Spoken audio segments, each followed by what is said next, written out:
ആനക്കേരളത്തിന് വീണ്ടും ഒരു ഗജരാജനെ കൂടി നഷ്ടമായിരിക്കുന്നു. നമ്മുടെ ഏവരുടെയും പ്രിയപ്പെട്ട ഗജരാജൻ തൃക്കാരിയൂർ ശിവനാരായണൻ ഈ ലോകത്തോട് വിട പറഞ്ഞു. 44 വയസ്സ് പ്രായമുണ്ടായിരുന്നു. ഉത്തർപ്രദേശിലെ ഉൾഗ്രാമത്തിൽ നിന്നും തടത്താവിളക്കാർ സ്വന്തമാക്കിയ കുട്ടിക്കൊമ്പൻ.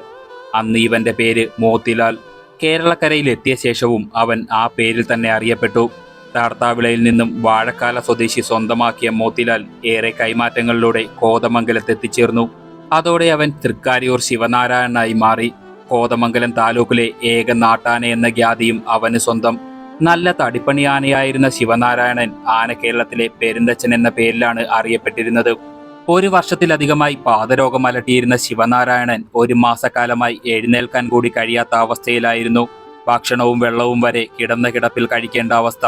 പാദരോഗത്തെ തുടർന്ന് തൃശൂരിലെ ആമ്പല്ലൂരിൽ ചികിത്സയിലിരിക്കെ ഇന്ന് ഉച്ചയ്ക്ക് 2 മണിയോടെ എല്ലാ വേദനകളിൽ നിന്നും അവൻ മോചിതനായി.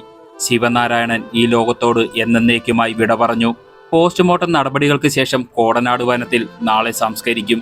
ആനക്കേരളത്തിന്റെ പ്രിയപുത്രൻ തൃക്കാരിയൂർ ശിവനാരായണന്റെ ഓർമ്മകൾക്ക് മുന്നിൽ കണ്ണീർ പ്രണാമം.